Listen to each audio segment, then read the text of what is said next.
aking nakaraan, kahit na ako'y pinagtatawanan. Ang mahalaga'y mas mahal na kita ngayon, dahil di mo na ako tinutulak sa ating hagdanan.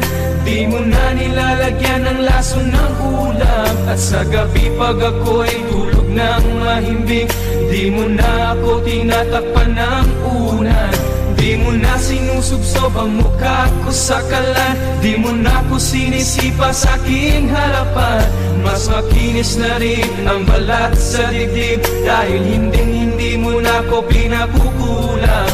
Ang api at kirot na sinapit mo noon, di ko naramdam pagkat mas mahal na kita. May tatlo akong rason kung bakit ayaw kitang bitawan. Una, mahal kita. Pangalawa, mahirap maghanap ng katulad mo. Pangatlo, gusto kitang makasama ng pangmatagalan.